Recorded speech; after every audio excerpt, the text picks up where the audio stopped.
இந்த காலகட்டத்தில் இருக்காங்க எல்லாம் பயலுக. நீங்கள் இந்த மாதிரி ஊர் விஷயத்தெல்லாம் சொல்லி பாருங்க, பெருமைகள்லாம். எங்கள் ஊர் மதுரை.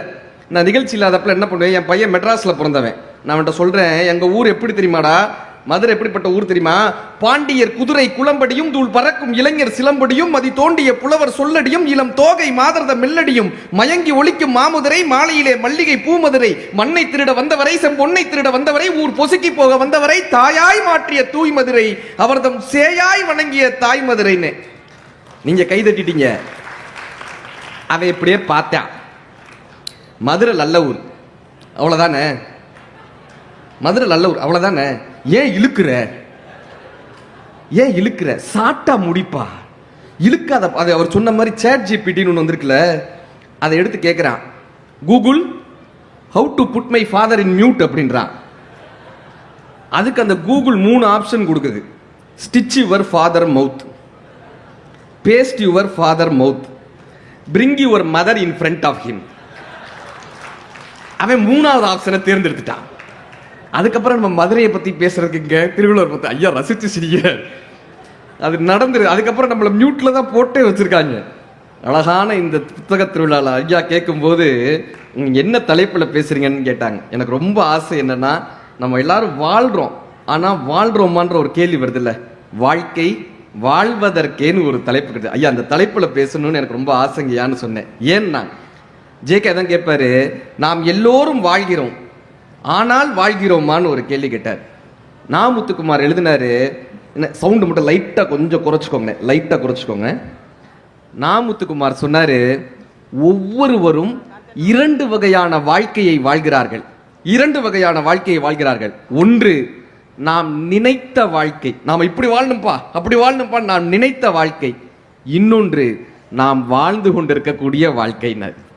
ஏன்னா நாங்கள் நிறைய மேடைகளில் போய் பேசும்போது எல்லாரும் சொல்லுவாங்க, சார் நான் காலேஜில் படிக்கிறப்போ உங்களை மாதிரி பேச்சு போட்டிக்கு எல்லாம் நான் போயிருக்கேங்க, நான் ஓவிய போட்டிக்கெல்லாம் போயிருக்கேங்க, நான் இங்கே எத்தனை பேர் காலேஜில் இருக்கும்போது இந்த கல்ச்சுரல்ஸ்லாம் போயிருக்கீங்க, டான்ஸ் ஆடிப்போமா, காலேஜ் படிக்கிறப்ப டான்ஸ் ஆடிப்போமா, ஸ்கூலில் அந்த அக்கா கை தட்டுறாங்க பாருங்க, டான்ஸ் ஆடிப்போமா சார், பேசியிருப்போம்ல சார், ஓவிய போட்டியில் எழுதியிருப்போம்ல சார், எத்தனை கல்ச்சுரல்ஸில் நம்ம கலந்துருப்போம். 4 பொண்ணுங்க கை தட்டணுன்றதுக்காகவே நம்ம போய் ஸ்டைல்லாம் பண்ணியிருப்போம். அவ்வளோ விஷயங்கள் ஏதாவது ஒன்று பண்ணியிருப்போம்ல காலேஜில், மற்றவங்களுக்கு முன்னாடி நம்ம போய் நிற்கணுன்றக்க அவ்வளோ விஷயம் பண்ணியிருப்போம்ல. வாழ்க்கை போக போக போக போக ஏதோ ஒரு கட்டத்தில் அது நம்ம விட்டு போயிடுச்சுல. நாம் நினைத்த வாழ்க்கை வேறு, ஆனால் வாழ்ந்து கொண்டிருக்கக்கூடிய வாழ்க்கை வேறு. சமீபத்தில் ஒரு பெரிய சமூக சேவகர், அவருடைய 60ஆம் கல்யாணத்துக்கு நான் பேச போயிருந்தேன். 60ஆம் கல்யாணத்தில் அந்த அவருடைய ஒய்ஃப் உட்காந்துருந்தாங்க. நான் அவர்கிட்ட போய் கேட்டேன், எங்க 60ஆம் கல்யாணம் ஆகுது, நீங்கள் அவரோட 60 வருஷம் குடும்பம் நடத்தியிருக்கீங்க, அவரை பற்றி ஏதாவது 2 வார்த்தை சொல்லுங்களேன் என்ன. மேடையில் நான் பேசுகிறத விட அவரை பற்றி நீங்கள் ஏதாவது 2 வார்த்தை சொல்லுங்களேன் என்ன. அந்த அம்மா ஒரே வார்த்தை சொன்னாங்க, இந்த ஆன்றதை நீங்கள் 1000 பக்கம் புத்தகம் போடலாம், இந்த ஆன்ற வார்த்தையில் 60 வருட வாழ்க்கை அடங்கியிருக்கு. என்ன அர்த்தம்னா, அவங்க வாழ நினைத்த வாழ்க்கை வேறு, ஆனால் வாழ்ந்த வாழ்க்கை வேறு. நாமுத்துக்குமார் எழுதியிருப்பாரு, இவன் தோட்டத்தில் பனியும் இருக்கிறது, பூவும் இருக்கிறது, பனித்துளி செய்ய தெரியவில்லை. இவன் வானத்தில் மழையும் இருக்கிறது, வெயிலும் இருக்கிறது, வானவில் செய்ய தெரியவில்லை. இவனது கடலில் அலையும் இருக்கிறது, நுரையும் இருக்கிறது, கடந்து போக தெரியவில்லை. இவன் வாழ்க்கையில் இன்பமும் இருக்கிறது, துன்பமும் இருக்கிறது, வாழத்தான் தெரியவில்லைன்னு எழுதியிருப்பார். வாழவே தெரியலையா நமக்கு சார். இன்னைக்கு ஒன்றும் இல்லை, யாராவது இப்போ நம்ம பார்க்குறோம், திருவள்ளூரில் யாராவது பார்க்குறோம், எப்படி இருக்கீங்கன்னு கேளுங்க, என்ன சொல்லுவாங்க? எப்படி இருக்கீங்கன்னு கேட்டா ஏதோ இருக்கும். கரெக்டா சார்? சத்தியமாக அதான் சார் சொல்லுவான், ஏதோ இருக்கும். இன்னும் சில பேர் என்ன சொல்லுவான், உங்கள் புண்ணியத்தில் இருக்கணுவான். நமக்கு இருக்கிறதே 4-5 புண்ணியம், நமக்கு பக்குன்னு இருக்கும். ஏடா எனக்கே 4-5 தான் இருக்கு, அதில் நீ இருந்துட்டு போயிட்டேன்னா கேள்வி வருது இல்லை. யாராவது ஒருத்தராவது, சார் நான் சந்தோஷமா இருக்கேன் சார், வாழ்க்கையில் மகிழ்ச்சியாக இருக்கேன் சார், ஆனந்தமாக சொல்லி பாருங்க. நீங்கள் அவன்கிட்ட சொல்லி பாருங்களேன், சந்தோஷமா இருக்கேன், ஆனந்தமா இருக்கேன், மகிழ்ச்சியா, அவன் மூஞ்சி சின்னதாக போயிடும். ஏன்னா ஊர்லாம் கொரோனாவில் இருக்காங்க, இவன் மட்டும் ஆனந்தமாக இருக்கானாமே, மகிழ்ச்சியாக இருக்கானாவே, இல்லை ஆனந்தமாக இருக்கானாமே. அப்போ ஆங்கிலத்தில் இந்த வாழ்தலை 3ஆக பிரிச்சாங்க. லிவிங் வாழ்தல், சர்வைவிங் பிழைத்தல், எக்ஸிஸ்டிங் இருத்தல். லிவிங், சர்வைவிங், எக்ஸிஸ்டிங் 3ஆக பிரிச்சாங்க. இந்த வாழ்றதுக்கும் பிழைத்தலுக்கு என்ன தெரியுமா வித்தியாசம்? மனுஷன் வாழணும், நாய் பிழைக்கும், மரம் இருக்கும். கரெக்டா? இப்ப இந்த இருத்தலுக்கும் வாழ்தலுக்கும் என்னப்பா வித்தியாசம்? நாங்க எங்க தெரியுமா நான் இருக்கேன்னு சொல்லுவான், எங்க இருக்கேன்னு சொல்லுவாங்க, ஜெயில இருக்கேன்னு. நான் வேலூர் சிறைச்சாலையில் 15 வருடமாக வாழ்ந்து கொண்டிருக்கிறேன் யாராவது சொல்லுவாங்களா? வாழ்ந்து கொண்டிருக்கிறேன் என்ன சொல்லுவாங்க? ஜெயில இருக்கேன் பாவேன் சொல்லுவோமா? ஆனா வீட்டில் வாழ்ந்து கொண்டிருக்கேன்னு சொல்லுவோமா? நான் வீட்டில் சந்தோஷமா குடும்பத்தோட வாழ்ந்துகிட்டு இருக்கேன் பண்ணுவோம், ஜெயில இருக்கேன் பான்றோம். கரெக்டா? அப்ப இந்த வீட்டுக்கும் ஜெயிலுக்கும் என்னப்பா வித்தியாசம் கேட்டாங்க. இந்த வீட்டுக்கும் சிறைச்சாலைக்கு என்ன வித்தியாசம்? என்ன வித்தியாசம்? வீட்டுக்கும் ஜெயிலுக்கு என்ன வித்தியாசம்? சின்ன வித்தியாசங்க. தாழ்பால், தாழ்பால் உள்ளே இருந்தா அது வீடு, தாழ்பால் வெளியே இருந்தா அது சிறைச்சாலை. நம் வாழ்க்கை நம் கைகளில் நம் கட்டுப்பாட்டுக்குள் இருந்தால் நாம் வாழ்க்கையை வாழ்ந்து கொண்டிருக்கிறோம். நம் வாழ்க்கையை யாரோ ஒருவரினுடைய கட்டுப்பாட்டில், நம்மளுடைய உறவினர்களினுடைய கட்டுப்பாட்டிலேயோ, இந்த உலகத்தினுடைய கட்டுப்பாட்டிலேயோ, வேலை பார்க்கக்கூடிய இடங்களின் கட்டுப்பாட்டிலேயோ, ஏதோ ஒரு வகையில் இந்த வாழ்க்கையை அடுத்தவர்களினுடைய கட்டுப்பாட்டுக்குள் விடும்போது அவங்களா தாழ்பால திறந்தாத்தான் உண்டு. அவங்க திறக்கிறதே இல்லை. நம் வாழ்க்கை சிறையிலேயே நாம் மாட்டிக்கொண்டே இருக்கும். இப்ப இந்த வாழ்க்கை என்னப்பான்னா 4 வகையான வாழ்க்கையை நமக்கு வகுத்து வச்சாங்க. 1 பர்சனல் லைஃப், தனி மனித வாழ்க்கை, பர்சனல் லைஃப். 2வது தொழில் ரீதியான வாழ்க்கை, பிசினஸ் லைஃப். 3வது சொசைட்டி லைஃப், சமூக ரீதியான வாழ்க்கை. 4வது ஃபேமிலி லைஃப், குடும்ப ரீதியான வாழ்க்கை. அது என்னப்பா பர்சனல் லைஃப், தனி மனித வாழ்க்கைன்னா? இப்ப நம்ம பிறக்கும் போது இந்த சின்ன குழந்தைய பாருங்களேன், குழந்தை சிரிச்சுக்கிட்டே தானே சிரிக்கும்ல. கரெக்டா? சின்ன குழந்தை வந்து நீங்க பார்த்து ஒண்ணுமே பண்ண வேணாம், அதை பார்த்து சிரிச்சா அது சிரிக்குமா? பிறக்கிறப்ப சந்தோஷமா பிறக்கிறோமா? மகிழ்ச்சியா பிறக்கிறோமா? ஒரு கிளுகிழுப்புன்னு ஒன்று வைப்பாங்க 20 ரூபாய்க்கு. கரெக்டா சார்? அந்த கிளுகிழுப்பு எடுத்துட்டு போய் இந்த குழந்தை முன்னாடி இப்படி ஆட்டினா உளுந்து உளுந்து சிரிக்குமா? சிரிக்கும்ல. என்னைக்காவது அந்த குழந்தைக்கு போய் நம்ம இப்படி ஜோக் சொல்லணுமா, இல்லை ஏதாவது ஒரு கிரேசி மோகன் டைலாக் சொல்லணுமா, வடிவேல் அண்ணன் ஜோக், அதெல்லாம் எதுவுமே கிடையாது. குழந்தைகிட்ட போய் கிளுகிழுப்பை இப்படி ஆட்டினா விழுந்து விழுந்து சிரிக்குமா? நீங்க அதே கிளுகிழுப்பை எடுத்துட்டு போய் ஒரு 75 வயசு தாத்தா முன்னாடி இப்படி வச்சு இப்படியே ஆட்டுங்க, பொலிர்னு விடுவார். என்னை பார்த்தா உனக்கு எப்படா தெரியுதுன்னு. கரெக்டா? ஆனா 75 வயசுக்கு முன்னாடி கிளுகிழுப்பைக்கு சிரிச்ச மனுஷன் தானங்க அவரு. காலம் ஆக ஆக ஆக ஆக நம்ம சிரிப்பை எங்கெங்க தொலைச்சோம்? ஒரு வியாபாரம் ஆரம்பிக்கிறோம், 1 லட்ச ரூபா போட்டு ஒரு வியாபாரம் ஆரம்பிச்சு அந்த வியாபாரம் 1 கோடி ரூபாய்க்கு முடிஞ்சாதானங்க வியாபாரம் ப்ராஃபிட்னு அர்த்தம், வியாபாரம் வெற்றின்னு அர்த்தம். பிறக்கும் போது அவ்வளவு சிரிப்போட, அவ்வளவு சந்தோஷத்தோட, அவ்வளவு ஆனந்தத்தோட, அவ்வளவு குதூகலத்தோட பிறக்கிறோம். நாளாக நாளாக நாளாக சிரிப்பையே தொலைச்சிட்டோமேங்க, சிரிக்கவே மாற்றோமே. அப்ப நம்ம இந்த வாழ்க்கைன்ற வியாபாரம் நஷ்டத்திலங்க எடுத்துட்டு போயிட்டு இருக்கோம். வாழ்க்கைன்ற வியாபாரத்தை சிரிக்கிறதே கிடையாது. காதலின் முன்னுரை சிரிப்பு, கடனின் மூலதனம் சிரிப்பு, விலங்கை கழித்த மனித மிச்சம் சிரிப்பு, சிறு சிறு சொர்க்கம் சிரிப்பு, துன்பங்களை தள்ளி போடுகிற மார்க்கம் இந்த சிரிப்பு, உடம்பில் உள்ள அத்தனை உணர்வுகளையும் வெளிப்படுத்தக்கூடிய ஒரு உறுப்பு இந்த சிரிப்புன்னர் வைரமுத்து. சிரிக்கவே மாட்டானே. ஏதாவது ஒன்று சொன்னா அப்படி முறைச்சு பார்ப்பானுங்க, ஏதோ சந்திரமுகி படம் பார்க்குற மாதிரி அவ்வளவு முறைச்சு. அதனால தான் வைரமுத்தையா சொன்னார், மனதில் நம்ம வாழ்க்கைன்றது எவ்வளோ பெரிய விஷயம் பண்ணார். மகிழ்ச்சி எவ்வளோ பெரிய விஷயம்ப்பா. மகிழ்ச்சி நீ நான் நாம் எல்லாம் மகிழ பிறந்தவர்கள், நிலவின் ஒளியை குடிக்க பிறந்தவர்கள், நீலவான் வெளியை இழுக்க பிறந்தவர்கள், மரிக்கும் வரைக்கும் மகிழ பிறந்தவர்கள். ஏன் தெரியுமா? ஒரு ஆணின் பெண்ணின் மகிழ்ச்சியில் பிறந்தவர்கள். மகிழ்ச்சி இல்லையே அலைகள் கொண்டு ஜலரந்தம் பாடுமா கடல், இடிகள் கொண்டு தம்பட்டம் தட்டுமா வானம், வீட்டிற்கு திரும்பி வருமா வெளியூர் சென்ற காற்று, உதிர்ந்து உதிர்ந்து இலைகள் உதிர்ந்து நலிந்து நலிந்து வெயிலின் நலிந்து அளந்து அளந்து கொழுந்து எழுந்து சித்திரை மாதம் தாவர வர்க்கம் முத்திரை காட்டி முகிழ்ப்பதெல்லாம் மகிழ்ச்சி மகிழ்ச்சி மகிழ்ச்சினர். மகிழ்ச்சியோடு கைதட்டின 4 பேருக்கு நன்றி. பரவாயில்ல, அந்த மட்டுக்கு நம்ம அந்த மகிழ்ச்சியை புரிஞ்சுக்கிட்டோம்ல, கவிதையை புரிஞ்சுக்கிட்டோம்ல.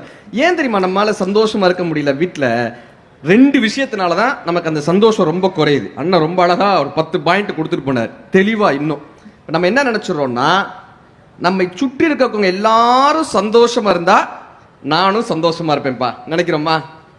மனைவி சந்தோஷமா இருக்கணும், அப்பா அம்மா சந்தோஷம். நம்ம அப்படியே வீட்டுக்கு வந்த உடனே எல்லாரும் சிரிச்சுக்கிட்டே எங்கள் வீட்டில் எல்லா நாளும் கார்த்திக் அப்படிலாம் இருக்கவே இருக்காது வீடு. நம்ம அப்பதான் சந்தோஷமா வந்திருப்போம். அவங்க சீரியலை பார்த்துட்டு ஏதாவது திட்டுவாங்க. வீடு அப்படிதான் சார் இருக்கும். 1 நாம சந்தோஷமா இருந்தா எல்லாரும் சந்தோஷமா இருக்கணும்னு நினைக்கிறோமா? அது முதல் விஷயம், நம்ம சந்தோஷத்தை கெடுத்துரும். ரெண்டாவது, எல்லாரும் சந்தோஷமா இருந்தா தான் நான் சந்தோஷமா இருப்பேன்னு நினைக்கிறான்ல, ரிவர்ஸ்ல, அதுவும் அவனுடைய மகிழ்ச்சியை கெடுத்துரும். என்னைக்குமே ஒருத்தரை நம்ம திருப்திப்படுத்தவே முடியாது, எல்லாரையும் நம்மளால திருப்திப்படுத்திடவே முடியாது வாழ்க்கையில். ஆட்சி நிர்வாகத்தில் இருக்கிற ஐயாவுக்கு தெரியும், ஒவ்வொரு நாளும் எத்தனை பேரை சந்திக்கணும். ரகுவரன் சார் சொல்ற மாதிரி எத்தனை ஃபைல்ஸ், எத்தனை பேர் வந்து முன்னாடி நிற்கிறாங்க, ஒவ்வொருத்தரும் என்னென்ன கோரிக்கைகளை கொண்டு வராங்க, அத்தனை பேரையும் திருப்திப்படுத்திட முடியுமானா முடியவே முடியாதுல்ல. ஒரு சூப்பர் மார்க்கெட், ஒருத்தர் சூப்பர் மார்க்கெட்ல அந்த பொருள்லாம் வாங்கிட்டு இருக்காரு. அங்க ஒரு நாய், சூப்பர் மார்க்கெட்ல ஒரு நாய், அந்த நாய் என்ன பண்ணுச்சு, ஒவ்வொரு ரேக்லயா போய் ஒவ்வொரு திங்ஸையும் அதுவே எடுக்குது. பார்த்து பார்த்து பார்த்து பார்த்து திங்ஸ் எல்லாம் அது எடுக்குது.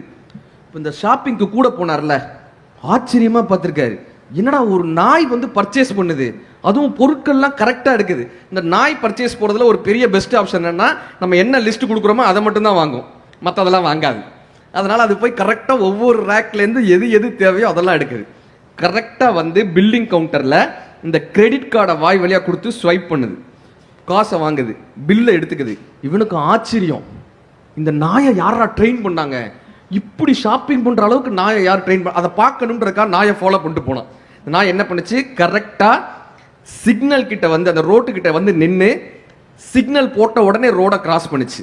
பாதி நாய் சிக்னலை மதிக்கிறதே கிடையாது, ஆனா இந்த நாய் சிக்னலை மதிச்சு, அவர் புரிஞ்சு மதிச்சு ரோட்டை கிராஸ் பண்ணுச்சு. ஒரு பஸ் வந்து நின்றுச்சு. பஸ் வந்து நின்றுச்சா, இப்போ இந்த நாய் என்ன பண்ணுச்சு, பஸ்ஸில் ஏறிச்சு. இவன் என்ன பண்ணா, அந்த பஸ்ஸில் ஏறிடுவோம்டான்ட்டு ஏறிட்டான். கரெக்டாக கண்டக்டர் கிட்ட சில்லறை கொடுத்து டிக்கெட் வாங்குச்சு. எல்லா நாயும் சில்லறை வச்சுக்கிறதே கிடையாது. பஸ்ஸில் ஏறுறப்ப கதை தானே சொல்லிடணும்ல. இப்போ இந்த கரெக்டாக சில்லறை கொடுத்து டிக்கெட் வாங்குச்சு. இவனுக்கு அவ்வளவு ஆச்சரியம், ஏன்னா சில்லறை கொடுத்து ஒன்று டிக்கெட் வாங்குது, சிக்னல் பார்த்து ரோட்டை கிராஸ் பண்ணுது, கிரெடிட் கார்டு போட்டு பில்லு வாங்குது, அவ்வளவு லிஸ்ட்டையும் பார்த்து அவ்வளவு விஷயங்கள் வாங்குது. யாரா இந்த நாயை எப்படி ட்ரெயின் பண்ணாங்கன்ட்டு அவனுக்கு அவ்வளவு ஆச்சரியம். நேராக அந்த நாயை ஃபாலோ பண்ணிட்டே போறான். ஒரு வீட்டு வாசல்ல போய் அந்த நாய் நின்று காலிங் பெல்ல அமுக்குது. நல்லா கேட்டுக்கங்க, காலிங் பெல்ல அமுக்குது. கதவு திறக்கல. ரெண்டாவது வாட்டி அமுக்குச்சு, மூணாவது வாட்டி அமுக்குச்சு. இப்ப கதவை திறந்துட்டு வெளியே ஒருத்த வந்து குச்சி எடுத்து நாயை அந்த அடி அடிச்சான் டங்கால்ட்ட.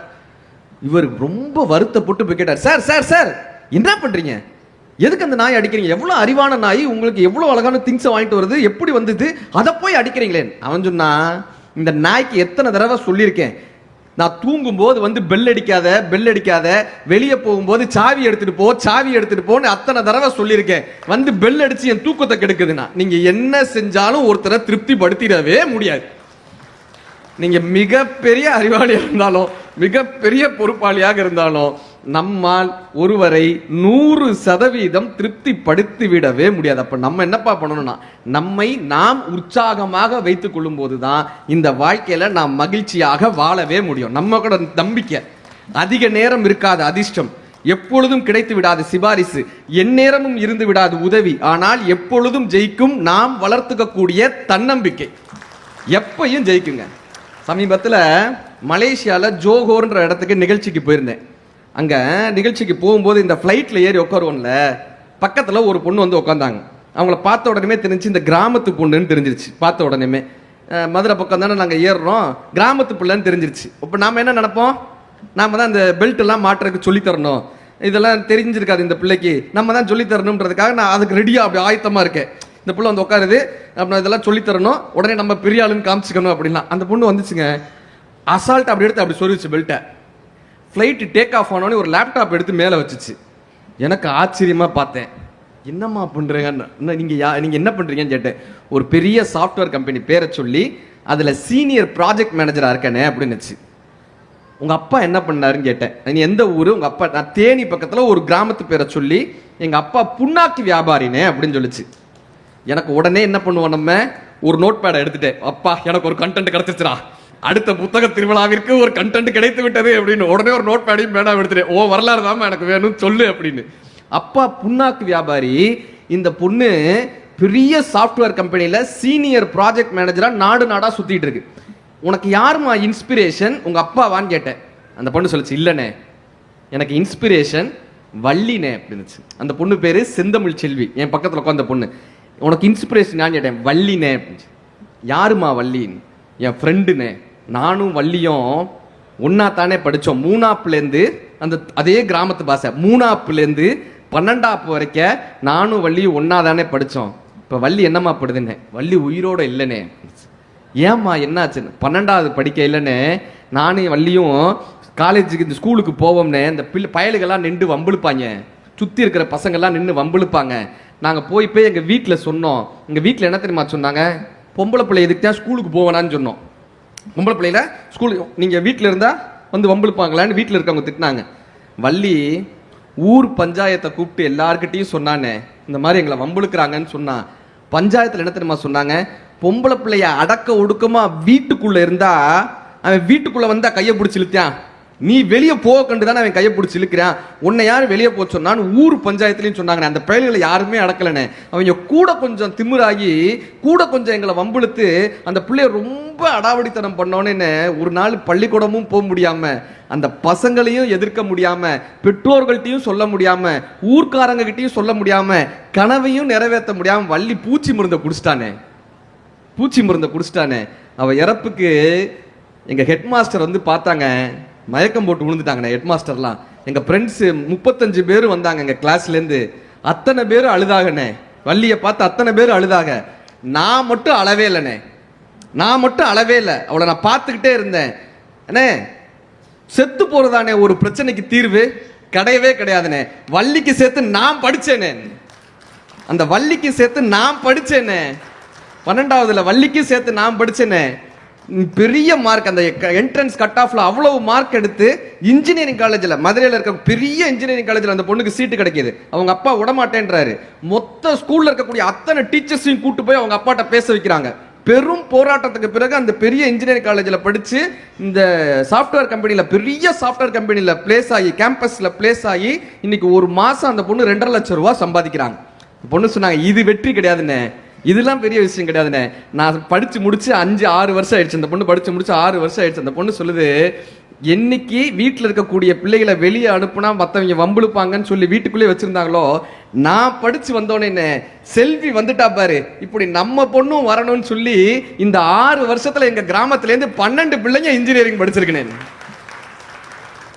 ஒரு தனி மனிதரினுடைய தன்னம்பிக்கை என்பது அவனுடைய தன்னம்பிக்கை மட்டுமல்ல, அது இந்த சமூகத்துக்கான தன்னம்பிக்கை. நம்மளுடைய பர்சனல் லைஃப் எப்படி பார்க்கணும்னா மற்றவர்களுக்கு உதாரணமான ஒரு வாழ்க்கையாக எடுத்துட்டு போகணும். 2வது என்ன பண்ண, தொழில் ரீதியான வாழ்க்கை, பிஸ்னஸ் லைஃப், தொழில் ரீதியான வாழ்க்கை.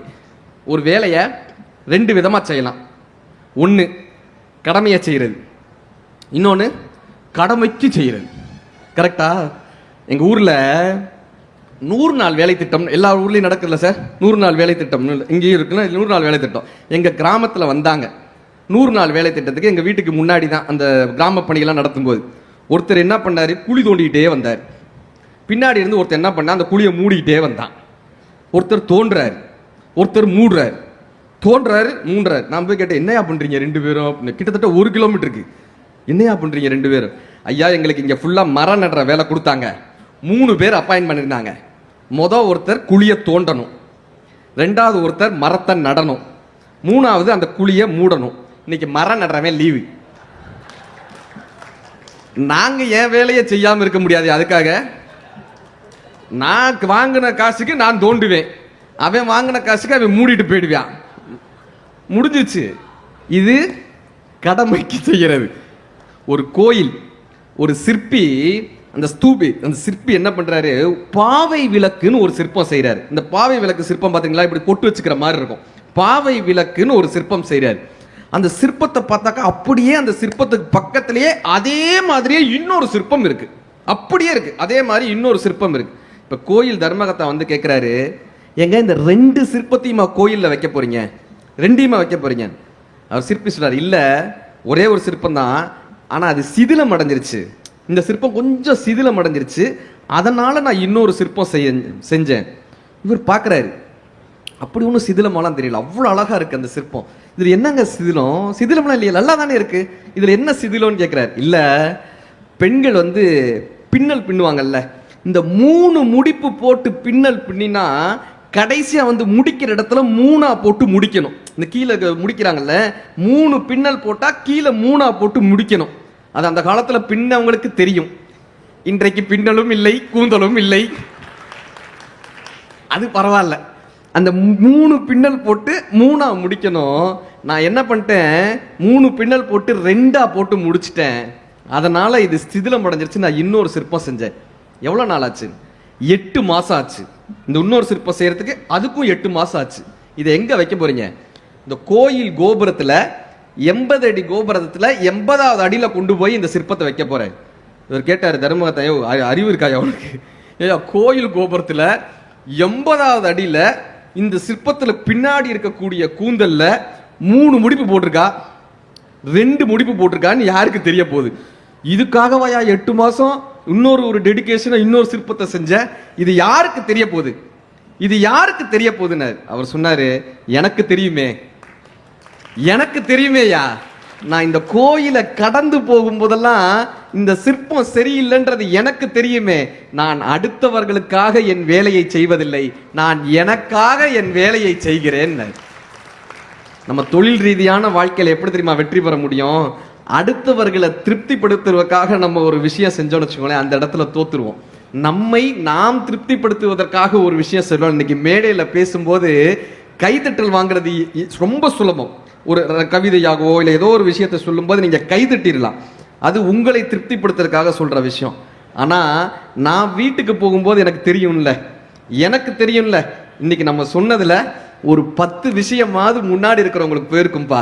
இந்த முன்னாடி இருக்கிறவங்களுடைய முகத்தை பார்த்தா தெரியும்ல, இந்த விஷயம் அவங்களுக்குள்ள போயிருக்கு. ஏதோ ஒரு வகையில் அவங்களுடைய வாழ்க்கையை மாற்றக்கூடிய வார்த்தை நம் உதட்டிலிருந்து உதிச்சிருக்குன்னு அந்த ஒரு திருப்தி இருக்கு. சிப்பி இருக்குல்லங்க கடல்ல, இந்த சிப்பி இருக்குல்ல, கடல் முழுக்க தண்ணி இருக்குல்ல, ஆனாலும் சிப்பி என்ன பண்ணுமா, தாகத்தோடயே இருக்கும். கடல் முழுவதும் தண்ணி இருந்தாலும் சிப்பி தாகத்தோடயே இருக்கும். மழை நீர், ஒரு சொட்டு மழை நீர் விழும்போது எனக்கான மழை நீர் அதை பிடித்து மூடிக்கொள்ளும். அந்த மழை நீர் தான் முத்தாக மாறும். நம்மை சுற்றி அத்தனை உப்பு தண்ணீர் இருந்தாலும் உங்களுக்கான ஒரு வார்த்தை உதிர்ந்து விட்டால், அதை நீங்கள் பிடித்து விட்டால் உங்கள் வாழ்க்கை முத்தாக மாறிவிடுமான்ற ஒரு மிகப்பெரிய ஒரு வேள்வி தான் இந்த புத்தக திருவிழாவும் இந்த மேடையும். ஏதோ ஒரு புத்தகத்தினுடைய ஒரு வார்த்தை, ஏதோ ஒரு புத்தகத்தினுடைய ஒரு எழுத்து மாற்றிடாதார். அதே போல இன்னைக்கு என்ன தெரியுமா ஒரு பெரிய விஷயம், இன்ஸ்டாகிராம்ல யாராவது ஒருத்தர் ஒரு விஷயம் பண்ணிட்டா அதே நம்ம திரும்ப பண்ணணும்னு தோணுதா? பிசினஸ்லயும் அப்படியே சார். இப்போ நம்ம ஒரு 1 நிமிட கதை போடுறோமா, உடனே ஒருத்தர் அதே மாதிரி அரை நிமிட கதை அப்படின்னு போடுவாரு. நம்ம ஒன்று செஞ்சோம்னா அதை பார்த்து அப்படியே செய்யறதுக்குன்னு ஒரு குரூப் வந்துகிட்டே இருப்பாங்க. கரெக்டா? தொழிலில் எப்பயுமே சொல்றேன், அடுத்தவர்களை பார்த்து நம்ம ஒன்று செஞ்சோம்னா 10ஓட 1 11 இருப்போம். தனியா சிந்திச்சோம்னா 1000ல் ஒருத்தரா இருப்போம். இன்னைக்கு ஒரு ரஜினிகாந்த் பாட்டு வந்துச்சு, எல்லாரும் அதுக்கு டான்ஸ் ஆடினாங்களே. என்ன பாட்டு? ஏதோ ஒரு பாட்டு எப்படி இப்படி ஆடுவார்ல, என்ன பாட்டு? மனசலாயம். இந்த திருக்குறள்ல 5வது குறள் என்னக்கா? மனசலாயம். ரஜினி சோறு போட மாட்டாரு, மனசலாயம் நமக்கு. அதான் அதெல்லாம் பதிஞ்சிருது இல்ல. அவர் ஆடிட்டாரு, அதுக்கு ஒரு ரீல்ஸ் எல்லாரும் ஆடிடுறாங்க, இப்படி இப்படி வச்சு ஆடிடுறாங்க. அதுக்கு ஆடலைன்னா நமக்கு குத்தமா இருக்கு. என்னங்க எல்லாரும் ஆடிட்டாங்க, நீங்க இன்னும் ஆடாம இருக்கீங்க அப்படின்னு. ஒருத்தர் செய்யறதையே நம்ம செஞ்சுட்டோம்னு வச்சுக்கோங்களேன், நமக்கு அப்படியே ஆத்ம திருப்தி ஆயிடுது. ஒரு ஸ்டேட்டஸ் போட்டாங்க, யாராவது ஒருத்தர் வீட்டில் எங்கேயாவது ஒரு டூருக்கு போய் ஒரு ஸ்டேட்டஸ் போட்டாங்க, நம்ம அதை பார்த்துட்டோம்னா உடனே நம்ம என்ன பண்ணுவோம், நாமளும் அந்த இடத்துக்கு போகணும் அப்படின்னு. கரெக்டா? என் ஒய்ஃபோட ஃப்ரெண்டு பைனாப்பிள் கேக்குன்னு ஒன்று பண்ணி ஸ்டேட்டஸ் போட்டாங்க. பைனாப்பிள் கேக்கு. என் வீட்டுக்காரி இல்லை, உடனே நானும் அந்த பைனாப்பிள் கேக்கை செஞ்சே தீருவேன்னு சொல்லி அந்த கேக்குக்கான எல்லாத்தையும் வாங்கி அதை இட்லி பானையில் போட்டு வேக வச்சு, அது பைனாப்பிள் மாதிரியும் வராம இட்லி மாதிரியும் வராம அது ஒரு காம்பினேஷன்ல ஒன்று வந்துச்சு. இவ என்ன பண்ணா, அதை போட்டோ எடுத்து ஃபேஸ்புக்கில் போட்டா. 1000 லைக்கு. நான் லைக் பண்ணலையே, ஏன்னா மற்றவேலாம் அதை பார்த்தவே, நான் தான் சாப்பிட்டவே. கரெக்டா சொல்றேன், நான் தான் சாப்பிட்டு இட்லி பாலையில பைனாப்பிள் கேக்கு பண்ணா அது எப்படி இருக்கும்? எங்க ஸ்டேட்டஸ் போடுறதுக்கு ஒன்று செய்வாங்க யாராவது. ஒரு ஊர்ல ஒரு பூண்டு வியாபாரி, ஒரு வெங்காய வியாபாரி, ரெண்டும் பக்கத்து பக்கத்து வீட்டில் இருந்தாங்க. இந்த வெங்காய வியாபாரி என்ன பண்ணாரு, மூட நிறைய வெங்காயத்தை எடுத்துட்டு அடுத்த ஊர்ல அடுத்த நாட்டில் போய் அந்த காலத்தில் வித்துட்டு வருவாங்க. கப்பலில் போய் தான் விற்பாங்க, வியாபாரம் பண்ணுவாங்க. மூட நிறைய அப்படியே கப்பல் நிறைய மூடையா வெங்காயத்தை ஏற்றிட்டு அடுத்த நாட்டுக்கு வியாபாரத்துக்கு போனார். இந்த கப்பல் ரிப்பேர் ஆயிடுச்சு. ஒரு தீவு கிட்ட கப்பல் ரிப்பேர் ஆயிடுச்சு. இந்த தீவுல இறங்கி போக்குறாரு. அங்க காட்டுவாசிகள், அந்த ஆதிவாசிகள் நிறைய இருக்காங்க. அவங்க வெங்காயத்தை பார்த்ததே கிடையாது. இது என்னன்னு கேட்குறாங்க. இது சாப்பிட்றதுன்றாரு. இவங்க பார்த்ததே கிடையாது அந்த வெங்காயத்தை. இவங்க என்ன பண்றாங்க, அந்த ராஜா கிட்ட போய் சொல்றாங்க, இந்த மாதிரி மூட முடியா என்னத்தையோ கொண்டு வந்திருக்கான் ரவுண்ட் ரவுண்டான். இந்த ராஜா நம்பல, இது என்னன்னு கேட்கிறாரு, நம்பல. இவன் என்ன பண்றான், அந்த வெங்காயத்தை சமைச்சு போடுறான், வெட்டி சாம்பார் வச்சு சமைச்சு போடுறான். அவர் சாப்பிட்டு பார்க்குறாரு, சார் அவ்வளவு டேஸ்டா இருக்கு, வெங்காயம் இவ்வளவு டேஸ்டா, இந்த எல்லா மூடையும் நானே வாங்கிக்கிறேன், உனக்கு என்ன வேணும்னு கேட்டார். உங்க நாட்டிலேயே விலை மதிக்க முடியாத விஷயம் என்ன இருக்கோ அதை கொடுங்கன்னு கேட்டான். உடனே அவங்க என்ன பண்ணாங்க, ஒவ்வொரு வெங்காயத்துக்கும் ஒரு தங்க கட்டி, அதே மாதிரி ஒவ்வொரு வெங்காயத்துக்கும் ஒரு தங்க கட்டி கொடுத்து மூட மூடையா தங்க கட்டியை கொடுத்து அனுப்பிச்சிட்டாங்க. ஊருக்கு வந்துட்டானா பெரிய பணக்காரன் ஆயிட்டான், பெரிய வீடு, பெரிய இது. இப்ப நம்மளால பூண்டு வியாபாரி என்ன பண்ணுவாரு, ரீல்ஸ் அப்படியே காப்பி அடிப்பாரா, ரீல்ஸை நம்மளும் இதை ஏன் செய்யக்கூடாதுன்னு மூட மூடையா பூண்டை ஏத்திட்டு கரெக்டா அவருக்கு வண்டி ரிப்பேரே ஆகலை, அந்த கப்பல் ரிப்பேரே ஆகலை, கரெக்டாக அந்த தீவு கிட்ட போய் நின்றுச்சு. இவனே ரிப்பேர் ஆக்கிட்டான். அந்த தீவு கிட்ட போய் நின்னான். அந்த ஆதிவாசிகள்லாம் வந்தாங்க, இவனையும் கூட்டிட்டு போய் அரசர் முன்னாடி நிப்பாட்டினாங்க. அவர் பூண்டையும் சாப்பிட்டது கிடையாது, அவ்வளவு டேஸ்டா இருந்துச்சு, பூண்டு அவ்வளவு டேஸ்டா இருந்துச்சு. இவர் உடனே கேட்டாரு, இந்த பூண்டு இவரும் சமைச்சு போட்டார், இப்போ உனக்கு என்ன வேணும்னாங்க. அதே டைலாக், உங்க நாட்டிலேயே விலை மதிக்க முடியாத ஒன்றை கொடுங்க அப்படின்னா அவர் என்ன பண்ணாரு, ஒவ்வொரு மூட்டை பூண்டுக்கும் ஒவ்வொரு மூட்டை வெங்காயத்தை கொடுத்து அனுப்பி விட்டார். இப்ப இங்க வந்து இறங்கினா பூண்டு எடுத்துட்டு போய் வெங்காயத்தை கொண்டு வந்து உட்காந்துருந்தான். சார் அடுத்தவங்க ஒன்று செய்வாங்க சார், அது அவங்களுக்கு சக்சஸ் ஆகும், நமக்கு சக்சஸ் ஆகுமான்னு நமக்கு தெரியாது. கரெக்டா? நம்ம தொழில்ல நாம் எதை தனித்துவமாக சிந்திக்கிறோமோ அதுல நம்மளுடைய தொழில் ரீதியான வாழ்க்கை நம்மை திருப்திப்படுத்துவதற்காக நாம் செய்யக்கூடிய வேளையில் நாம் திருப்திப்பட்டு தனித்துவமாக இயங்கும் போது தொழில் ரீதியான வாழ்க்கை வெற்றி பெறும். மூணாவது என்ன பண்ணா, குடும்பங்க. ஒரு மனிதன் சம்பாதிக்க வேண்டிய மிகப்பெரிய ஒரு விஷயம் பணமா பேரா புகழான்னா கிடையவே கிடையாது, குடும்பம். ஒருவன் சம்பாதிக்க வேண்டிய பெரிய விஷயம் என்னன்னா குடும்பம். தற்கொலை பண்ணிக்கணும்னு ஒருத்தன் முடிவெடுத்தான். இந்த தற்கொலை பண்ணிக்கிறவங்களுடைய மனநிலை பார்த்துருக்கீங்களா, வித்தியாசமா தோணும். அவன் என்ன பண்றான், தான் ஃபேமிலி போட்டோவை எடுத்து, குடும்ப போட்டோவை எடுத்து அதுல தன்னுடைய உருவத்தை மட்டும் தனியா வெட்டி எடுக்கிறான். இந்த குடும்பத்தை விட்டு அவன் போறானா, தன்னுடைய உருவத்தை மட்டும் தனியா வெட்டி எடுக்கிறான். ஆனா எவ்வளவு முயற்சி பண்ணியும் இந்த தங்கையினுடைய சுண்டி விரல் அவனுடைய சுண்டி விரலோட இணைஞ்சிருக்கு. அவனால அதை கத்திரிக்கும் போது அந்த தங்கையினுடைய சுண்டி விரலை கத்திரிக்கவே முடியல. ஒரு புகைப்படத்தில் இருக்கக்கூடிய தங்கையினுடைய சுண்டி விரலை பிரிய முடியாமல் அவன் அந்த தற்கொலை எண்ணத்தையே கைவிட்டான்னு அந்த கதையில் இருந்தான். குடும்பம் என்ன தெரியுமா பண்ணும், நம்ம வாழ்க்கையில ஏதோ ஒரு வகையில் வீழும் போது இந்த குடும்பம் மட்டும்தாங்க நம்மளை காப்பாற்றும். சென்னையிலலாம் நீங்க வந்தீங்கன்னா ரெண்டே பிரச்சனை தான். ஒன்று வீடு இல்லாத மனிதர்கள், இன்னொன்று மனிதர்கள் இல்லாத வீடுகள். சார் இவங்க ரெண்டு பேரும் வேலை பார்க்குறாங்க, ரெண்டு பேரும் ஆஃபீஸ்க்கு போயிடுறாங்க, பிள்ளைகளை கிரீச்சில் விட்டுறாங்க, அப்பா அம்மா முதியோர் இல்லத்தில் இருந்துடுறாங்க. கோடி ரூபாய்க்கு வீடு வாங்கி என்ன பண்றது, வீடு வெறுன்னு இருக்கு, மனிதர்கள் இல்லாத வீடுகள். அண்ணன் சொன்னார்ல அழகா, வாட்ஸ்அப் குரூப்ல தான் இன்னைக்கு நாத்தனார் ஓர்படியார்கள்னு எல்லார் வீட்லயும் ஒரு வாட்ஸ்அப் குரூப் இருக்கும், ஃபேமிலின்னு. கரெக்டா? அந்த ஃபேமிலின்ற குரூப்ல யார் இருப்பாங்கன்னா அப்பா அம்மா பிள்ளை, மூணு தான் இருக்கும். இதுல அந்த அம்மா போடும் ஐ லவ் மை ஹப்பின்னு ஸ்டேட்டஸ்ல போட்டுக்கும், வீட்டில் கண்டா பின்னாடி திட்டும். என் கதையை சொல்லல, பொதுவான கதையை சொல்றேன், அது எல்லாருக்கும் நடக்கிறத. இப்ப இந்த ஃபேமிலி குரூப்ல வந்து இவங்க கேட்டுப்பாங்க, அம்மா தோசை ரெடியா? அந்த அம்மா கிச்சன்ல இருந்து தோசை ரெடி, உனக்கும் கிடையாது உங்க அப்பனும் கிடையாது, வெளியே போங்க. குரூப்ல பேசிக்கிறோமே சார். இல்ல இந்த ஸ்மைலிய நேர்ல பார்த்து பேசுறதே கிடையாதுங்க. நேர்ல பார்த்து ஒருத்தவங்களோட பேசுறோம். ராமா ஹேட் 4 brothers அப்படின்னாங்க. ராமா ஹேட், ராமருக்கு 4 தம்பிகள் தான். நம்ம ஆள் கேட்கிறேன் தம்பினா என்னன்னே தெரியல அவனுக்கு.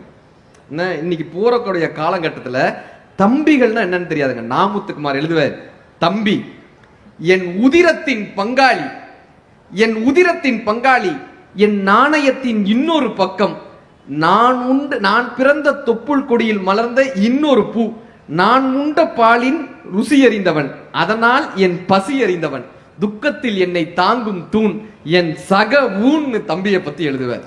தம்பி தங்கைகள். அம்மாவை பத்தி சொன்னார்ல, பசுந்தங்கம் புதுவெள்ளி மாணிக்கம் மணிவைரம் இவையாவும் ஒரு தாய்க்கு ஈடாகுமா, 2 மாதங்கள் கருவோடு எனை தாங்கி நீப்பட்ட பெரும்பாடு அறிவேனம்மா, 7 ஜென்மங்கள் எடுத்தாலும் உழைத்தாலும் உனக்கிங்கு நான் பட்ட கடன் தீருமான்னு வாலி எழுதியிருப்பார்.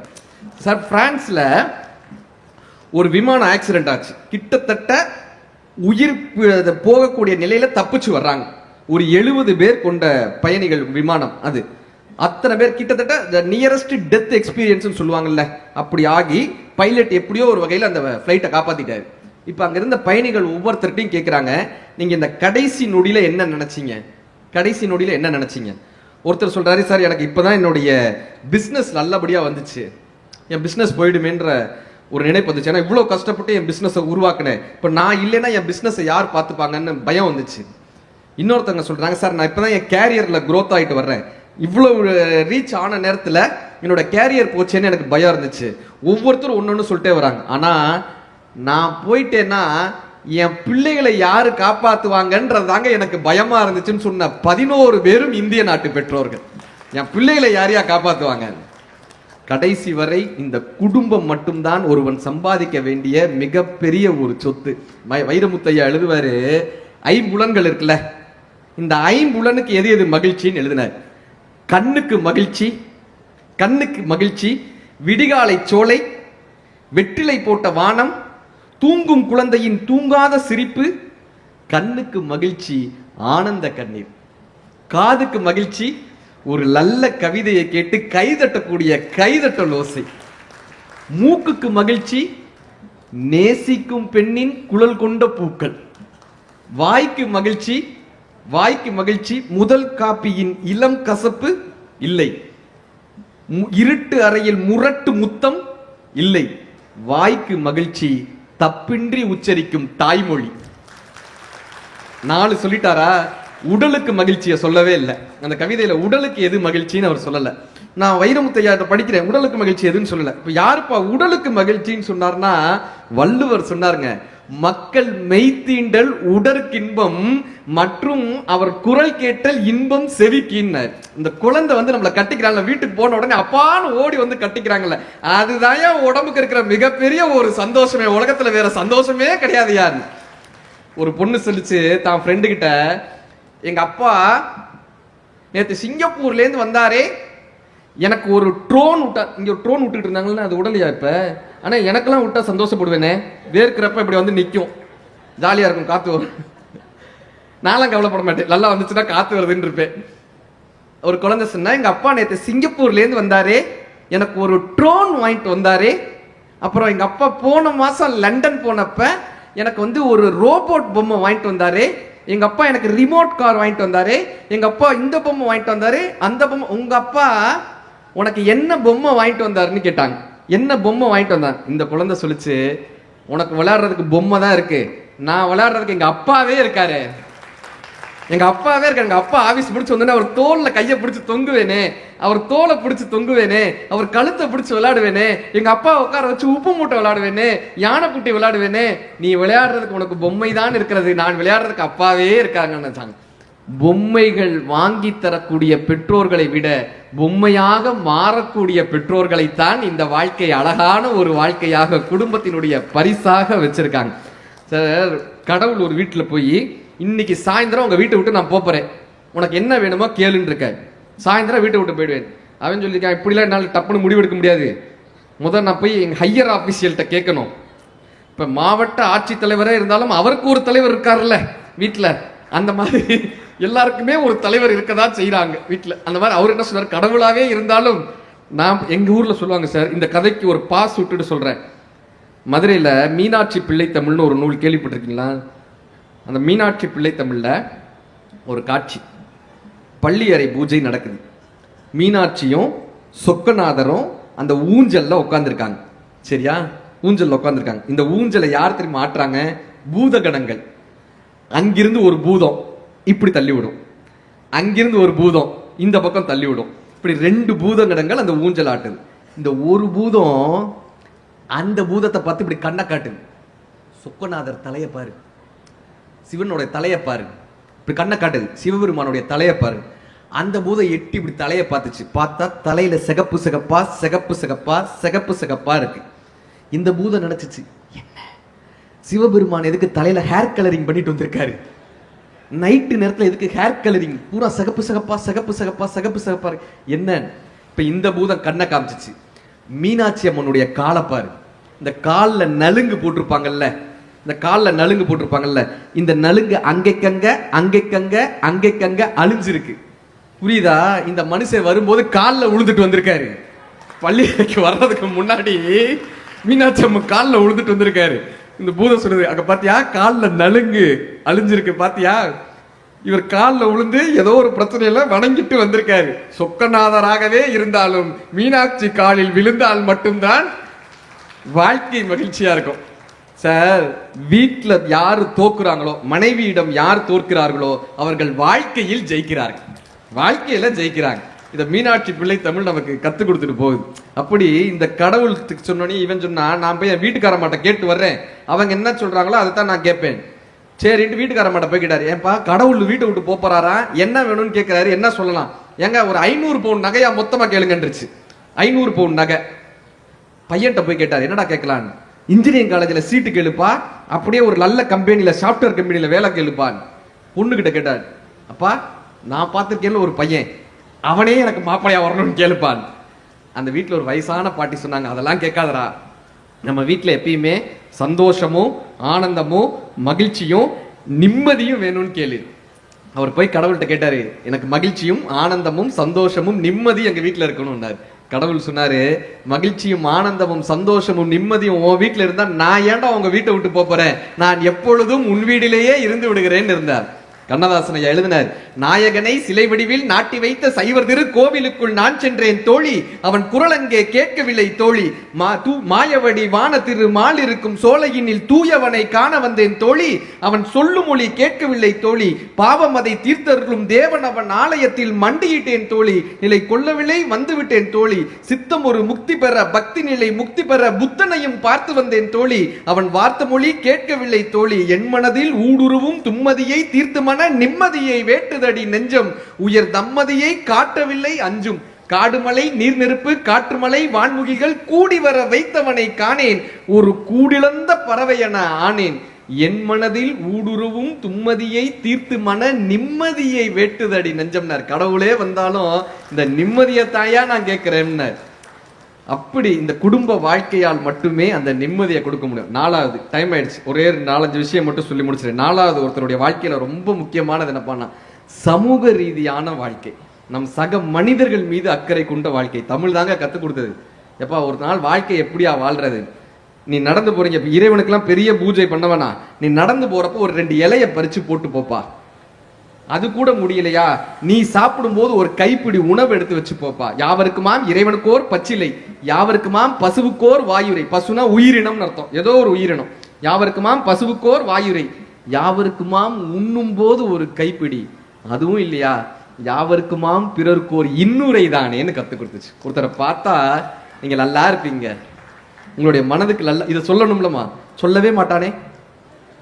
ஆஸ்பத்திரிக்கு ஆறுதல் சொல்றேன்ட்டு போவேன், ஒரு ஹார்லிக்ஸ் டப்பாவையும் அழுகி போன 2 ஆரஞ்சையும் எடுத்துட்டு போவேன். வைத்த வலியா? எங்க பெரியப்பாக்கு இப்படிதான் வைத்த வலி வந்துச்சு. கட்டின் டாயிலே இவர் சொல்ல, அதெல்லாம் இல்லைங்க எனக்கு, டாக்டருக்கு என்ன தெரியும், அது கட்டிதான், அது 15 நாள்ல கேன்சராலாம் மாறுமா, இப்பெல்லாம் கேன்சர் வந்துருதான், அப்புறம் அந்த கட்டியை அறுத்தாலும் கேன்சர் போக மாட்டேங்குதான், உங்களுக்கு முடிஞ்சிச்சுட்டான். அவருக்கு வைத்த வலி போய் நெஞ்சு வலி வந்துருச்சு. இவன் ஆஸ்பத்திரிக்கு போனானா ஆளை காலி பண்ண. ஒருத்தரை பார்த்தா 4 நல்ல வார்த்தையை சொல்லணுங்க. டிஎன் சேஷன் கேள்விப்பட்டிருக்கோம்ல, தமிழ்நாட்டினுடைய ஆல் இந்தியா எலெக்ஷன் கமிஷனாக இருந்தவர் டிஎன் சேஷன். அவர் சொல்றாரு, ஒரு முறை டெல்லிக்கு போயிருந்தப்ப இந்த ஒரு மாந்தோப்பை போய் சுத்தி பார்க்க போறாங்க. அங்க ஒரு குருவி கூடு இருக்கு, அழகா ஒரு டிஃப்ரெண்டா ஒரு குருவியினுடைய கூடு. அவங்க ஒய்ஃப் கேட்குறாங்க, இந்த குருவி கூட்டை எடுத்துட்டு வந்தா நம்ம வீட்டில் வச்சு வளர்க்கலாம்ல, யாராவது இந்த குருவி கூட்டை எடுத்துற சொல்லுங்களேன்றாங்க. இப்போ அந்த இடத்துல ஒரு ஆடு மேய்க்கக்கூடிய ஒரு சிறுவன் இருப்பான்ல, அந்த ஆடு மாடு மேய்க்கக்கூடிய சிறுவனை கூப்பிடுறாங்க, இந்தாப்பா ஒரு 10 ரூபா அதை எடுத்தான்றாங்க. அவன் வேணா நான் எடுத்துற மாட்டேன்றான், 50 ரூபா கொடுக்குறாங்க, எடுத்து தாண்டாங்க, வேணா நான் மாட்டேன் அப்படின்றான். 100 ரூபா கொடுக்குறாங்க, 500 ரூபா கொடுக்குறாங்க, எடுத்து தான். அவன் சொன்னா, நீங்க கோடி ரூபா கொடுத்தாலும் நான் அந்த குருவி கூட்டை கலைச்சு நான் எடுத்து தர மாட்டேன். இவர் கேட்கிறாரு, ஏன் எடுத்து தர மாட்டேன்? அந்த குருவி எல்லாம் குஞ்சு குருவி உள்ள இருக்கு, தாய் பறவை உணவு தேடி போயிருக்கு, இந்த குருவி எல்லாம் என்னுடைய அம்மா வருவாங்கன்னு காத்துக்கிட்டு இருக்கு. சாயந்தரம் அம்மா இறைதை எடுத்துட்டு வரும்போது குஞ்சுகளை காணமேன்ட்டு அம்மா பரிதவிக்கும், அம்மாவை காணமேன்னு இந்த குஞ்சுகள் பரிதவிக்கும். எவ்வளவு கோடி ரூபாய் கொடுத்தாலும் நான் இந்த பாவத்தை பண்ண மாட்டேன். ஏன் தெரியுமா? எங்க அம்மா இறந்து 1 வாரம் தாங்க ஆகுதுன்னு அந்த பையன். இந்த தாயை பிரிந்திருக்கக்கூடிய வேதனை என்னன்னு எனக்கு தாங்க தெரியும். அம்மாவையும் பிள்ளையும் நான் பிரிக்கவே மாட்டேங்கன்னா. TN சேஷன் அவர்கள் எழுதுறாரு, நான் எவ்வளவோ பெரிய அரசியல் அதிகாரத்தில் இருந்தேன், எவ்வளவோ பெரிய அதிகாரங்கள்ல இருந்தேன், IAS படித்தேன், பெரிய பெரிய படிப்புகள்லாம் படித்தேன். ஆனா அந்த அன்பினால் இருந்த 8 வயது சிறுவன் முன்னால் தலை குனிந்து நின்றேன்னு TN சேஷன் அவர்கள் எழுதுறாரு. பிற உயிரினங்கள் மீது ஒரு அக்கறை. நான் சமீபத்தில் கோயம்புத்தூர்ல ஒரு ரோட்டரி கிளப்ல பேசுறதுக்காக போயிருந்தேன். அப்ப 2 ரூபா இட்லி பாட்டி, கமலா தாள்னு அந்த பாட்டி கேள்விப்பட்டிருக்கீங்களா? 2 ரூபாய்க்கு இட்லி கொடுக்குறாங்க அந்த பாட்டி. அவங்கள கெஸ்டா கூப்பிட்டு வந்திருந்தாங்க. அவங்க வந்து கூப்பிட்டு வந்தாங்க. நான் அந்த அம்மாட்ட ஆசீர்வாதம்லாம் வாங்கிட்டு இப்படி பக்கத்துல பவ்யமா உட்காந்து அம்மாட்ட பேசிட்டு இருந்தேன். என் பாட்டி, எப்படி பாட்டி அத்தனை பேருக்கும் நீங்க சாப்பாடு போடுறீங்க? எப்படி இட்லி அத்தனை பேருக்கும் 2 ரூபாய்க்கு எப்படி கொடுக்க முடியுது? அந்த பாட்டி சொன்னாங்க, ஆச்சரியம், அந்த 2 ரூபாயும் சில பேர் கொடுக்க மாட்டாங்களாம். சாப்பிட்டுட்டு 2 ரூபாயும் கொடுக்காம போயிடுவாங்களாம். நான் அந்த பாட்டிகிட்ட கேட்டேன், ஏன் பாட்டி அதை கொடுக்காம போயிட்டாங்கன்னா உங்களுக்கு நஷ்டம் இல்லையா? அதையும் கொடுக்காம போனா என்ன பாட்டி? அவங்க சொன்னாங்க ஒரு வார்த்தை, கொடுத்தா லாப கணக்கில் எழுதிப்பேன், கொடுக்காட்டி புண்ணிய கணக்கில் எழுதியிருப்பேன். இப்படியான மனிதர்களால் தான் இந்த பூமி மழை பெய்து கொண்டு இருக்கிறதுன்னு தோணுச்சு. நேரம் ஆயிடுச்சு. அவராவது 10 நிமிஷம் கேட்டாரு, என்னைய பேச விட்டா நான் 10 மணி வரை கேட்பேன். அது ஒரே ஒரு சின்ன ஒரு விஷயத்த சொல்லி முடிச்சிருங்க. இந்த மனித வாழ்க்கை எப்படிப்பட்டது பான்னா, family life, business life, personal life, society life, இந்த 4ஐயும் எவன் ஒருவன் வெற்றி பெறுகிறானோ அவன் தான் சிறந்த வாழ்க்கையை வாழ்ந்திருக்கிறான் அர்த்தம். சில பேர் தொழில மிகப்பெரிய வெற்றி அடைஞ்சிருவாங்க, மிகப்பெரிய இலக்கிய கூட்டத்தில் பெரிய ஆளா வந்துருவாங்க. சார், பாரதியை கொண்டாடுறோம்ல, எத்தனை பேருக்கு செல்லம்மா பாரதி பட்ட கஷ்டம் தெரியும்? காந்தியடிகளை கொண்டாடுறோம், எத்தனை பேருக்கு கஸ்தூரிபாய் அம்மையார் பட்ட கஷ்டம் தெரியும்? பாரதி ஒரு தடவை சென்னையில் இருக்கிற ஒரு ஜூவுக்கு போறாரு. அங்க அந்த கூண்டுக்குள்ள சிங்கம் இருக்கு. நம்மால் என்ன திரும்ப பண்றாரு? கூண்டுக்குள்ள கையை விட்டு சிங்கத்தோட வாழை பிடிச்சி இழுத்து, நீ காட்டுக்கு ராஜா, நான் பாட்டுக்கு ராஜா, வா 2 பேரும் கை கொடுக்குவோன்னு கேட்கறதுக்கு நமக்கு அப்படி கூஸ் பம்ப்ஸ் ஆகுது இல்ல? செல்லம்மா பாரதி சொல்றாங்க, நான் அப்பொழுது இறைவனிடம் வேண்டிக் கொண்டேன், இந்த சிங்கத்திற்காவது நல்ல புத்தியை கொடு இறைவான்னு நான் இறைவனிடம் வேண்டிக் கொண்டேன். சார், கவிஞருடைய கவிதையை படிக்கிறது, கை தட்டுறது ரொம்ப ரொம்ப சந்தோஷமா இருக்கும். பேச்சாளர்களை மேடையில வச்சு பார்க்கறது ரொம்ப சந்தோஷம். எங்க வீட்டுல வந்து கேட்டு பாருங்க, அவருக்கு ஒன்றும் பேச தெரியாதுன்னுவாங்க. கரெக்டா? கலைஞர்கள் தாண்டி இந்த குடும்ப வாழ்க்கை மிகப்பெரிய வெற்றி, பிசினஸ் லைஃப், பர்சனல் லைஃப், தனி மனித வாழ்க்கையில் நம்ம எவ்வளவு தூரம் சந்தோஷமா இருக்கோம், நம்மை சுற்றி இருக்கக்கூடிய இந்த உலகத்திற்கு நாம் எத்தனை தூரம் பயனுள்ளவர்களாக இருந்திருக்கோம். இன்னைக்கு சொல்லிட்டு போறேங்க, எதிர்கால தலைமுறைக்கு இன்ஸ்டாகிராமை பார்த்து நம்ம என்ன தெரியுமா பண்ணிடுறோம்? இவங்க தான் பிரபலமானவங்க, இவங்கள மாதிரி தான் நம்ம நடந்துக்கணும்னு நமக்கு தப்பா புகட்டப்பட்டுக்கிட்டே இருக்குங்க. ஒருத்தர் தர்பூசணியை தின்னுக்கிட்டு கோமாளித்தனம் பண்ணிக்கிட்டு இருக்கான், அவனை இன்னைக்கு செலிபிரிட்டின்னு கொண்டாடிட்டு இருக்கோம். ஒருத்தர் கடிதத்தை படிச்சுட்டு கெட்ட வார்த்தையில திட்டிட்டு இருக்காரு, அவரை celebrity. There is a difference between popularity and celebrity. பிரபலங்கள் வேறு, அவங்க அப்படி போயிடுவாங்க. பிரபலம் என்பது வேறு, ஆனால் கொண்டாடத்தக்கவர்கள் என்பவர்கள் வேற. நம்ம இத்தனை பிரசிடென்ட் இருந்தாங்களா? யாராவது ஒரு பிரசிடென்ட் பேர் சொல்லுங்க, குடியரசுத் தலைவர் பேரை யார சொல்றோம்? கரெக்டா? எத்தனை குடியரசுத் தலைவர் இருந்தாங்க, ஆனா நம்ம ஏன் அப்துல் கலாம் ஐயா பேரை சொல்றோம்? ஏன்னா அவர் மட்டும்தான் தான் வாழ்ந்த நாட்களை தன்னுடைய நாட்களாக மாற்றிக்கொண்டார். குடியரசு மாளிகைக்கு பதவி ஏற்க போறாரு, ஒருத்தர் போய் காலு கீழே உட்கார்றான், என்னன்னு கேட்கிறாரு. வைஸ்ராய் காலத்துல ஷூக்கு பாலிஷ் போடுறதுக்கு ஒருத்தர் அப்பாயிண்ட் பண்ணுவாங்க, அவன் போய் உட்கார்றான். அதெல்லாம் வேணாம்ப்பா நீ போன்றாரு. அவன் சார் சார் சார்ன்ட்டு அழுகுறான். எதுக்குடா, என்னன்னு கேட்கிறாரு. இல்ல சார், அவனுக்கு 4 பசங்களாம், நீங்க வந்த உடனே வேலையை விட்டு அனுப்புறீங்கன்னு அவன் அழுகுறான். அவர் சொன்னார், அதெல்லாம் இல்லப்பா, நீ தோட்டத்துல போய் தண்ணி ஊத்து, உன வேலையை விட்டுல தூக்கல, தோட்டத்துல போய் தண்ணி ஊத்துட்டார். இப்ப இவருடைய குடியரசு ஆட்சி காலம் முடிஞ்சிருச்சு. முடிஞ்சதுக்கு அப்புறம் இவர் வீட்டுக்கு போனோம், சூட்கேஸ் எடுத்துட்டு வந்தாரு. ஃபர்ஸ்ட் வந்தோடனே ஒருத்தன் அழுதான்ல, அவனை கூப்பிடுனார்.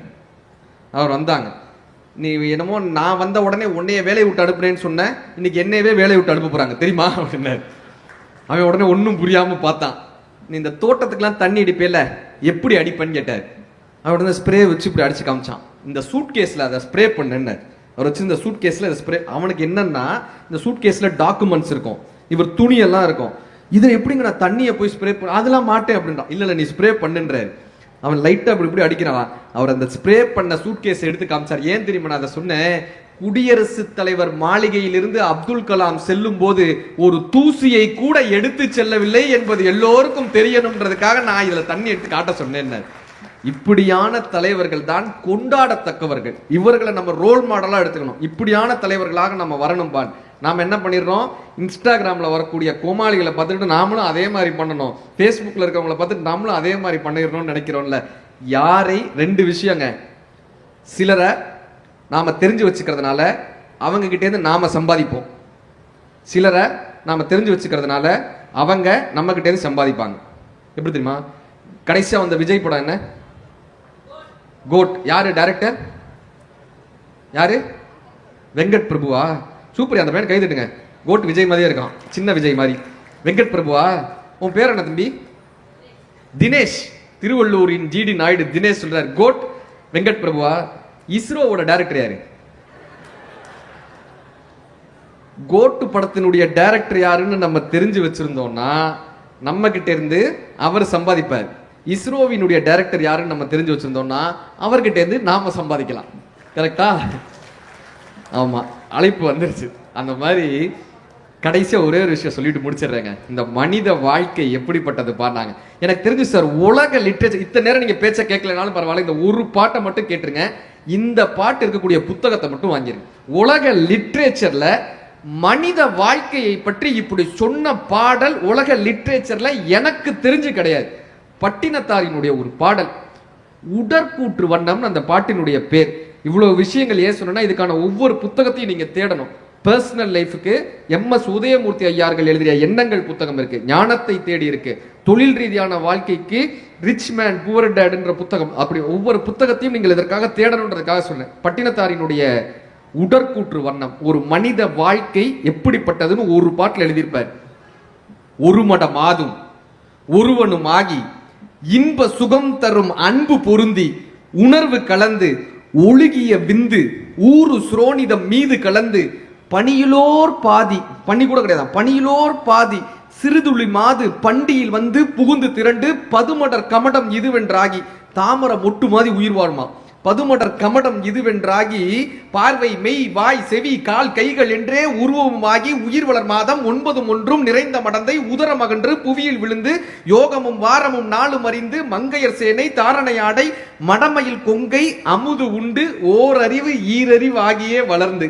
இந்த தாய்ப்பால் குடிச்சோடனே குழந்தைக்கு ஓரறிவு ஈரறிவு ஆயிருமா, ஓரறிவு ஈரறிவு ஆகிய வளர்ந்து ஒளிநகை ஊரல் இதழ் மடவாக உவந்து முகந்திட வந்து தவழ்ந்து மடியிலிருந்து வாயிறு போயென நாமம் விளம்பி உரைமணி ஆடை அரைமணி ஆட, டவுசர் நிக்காதான் பையனுக்கு, உரைமணி ஆடை அரைமணி ஆட உண்பவர் தின்பவர் தங்களோடு உண்டு தெருவினில் இருந்து புழுதி அடைந்து தேடிய பாலரோடு கூடி நடந்து 5 வயதாகி விளையாடியே.